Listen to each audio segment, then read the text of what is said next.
ayan. Hello guys. Nandito tayo sa SeaWorld. So kung mapapansin nito, ito ay dagat. Tayo ay nasa SeaWorld. So mapapansin mo ay dagat siya. So yun. At susunod na destination natin sa mga susunod, dun sa bundok na yun, sa kabilang isla. Maganda mag road bike doon. Sasakay natin tong bike dyan sa bangka. So abangan nyo na lang yung aking road biking doon sa isla. Sa ngayon nandito muna tayo sa syudad. Ito ay syudad ng Tabaco na SeaWorld tayo. Okay, let's go.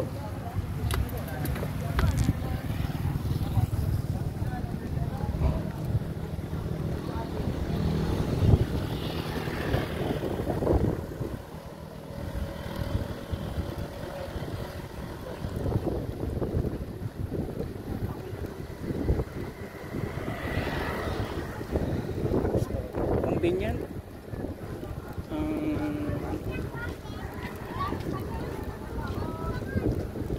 road biking natin, nagamit ang mountain bike, comfortable.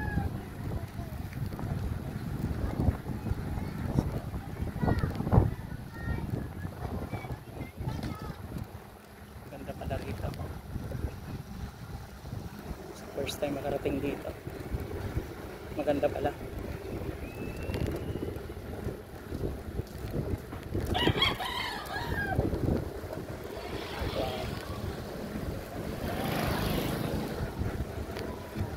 That's nice. It's low tide guys, mga katambay. It's low tide.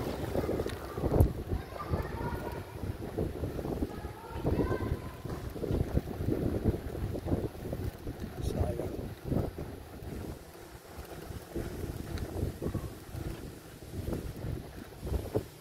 So tingnan natin.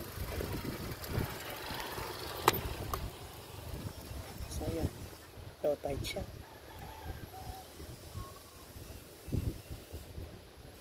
Okay.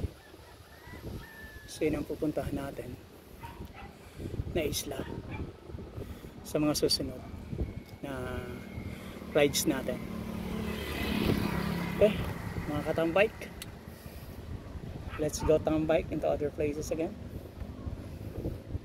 So babaybayin natin tong trail at lalabas tayo, papunta tayo dun sa highway.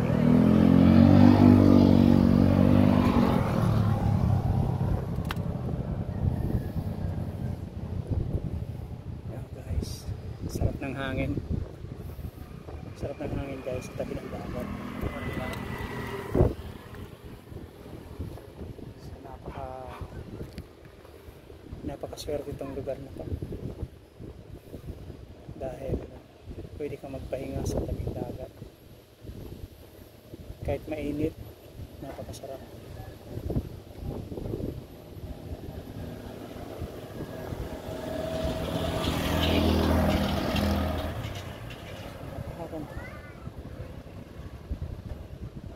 Napakaganda. Guys, itong lugar na to ay lugar ng Tabaco. Hindi ko alam kung anong baryo, anong barangay. Siguro Tagas or San Roque. Tama, San Roque nga yata. Kasi ayun na yung pier. So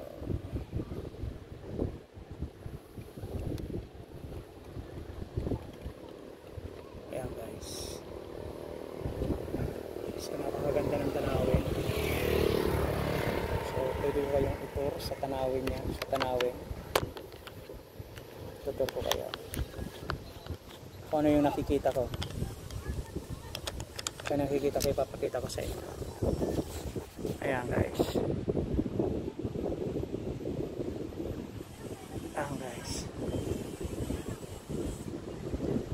Sa mga susunod dyan tayo sa isla mag road bike. Beside may nakita akong kalsada dun. Litaw na litaw. Hindi ko alam kung landslide yun o kalsada. Parang kalsada kasi naka ano siya eh. Nakasigsag. Yan guys. So yan ang ano natin. Tatawirin sa mga susunod. Sasakay natin tong bike dyan sa mga bangka. Na available na pwedeng masakyan itong bike papunta dyan sa kabila. Sa pagtanong-tanong ko eh, gagawan daw to ng ano, ng parang tulay papunta dun sa isla. Pero di ko alam kung gaano katotoo yun.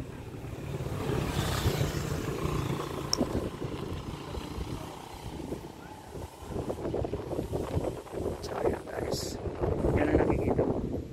Ito yung bayan.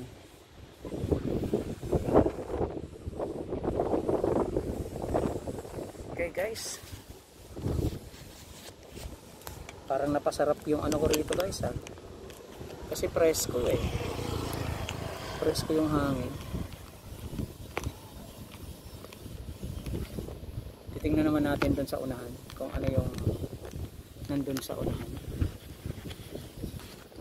Para ma-vlog ko rin sa inyo.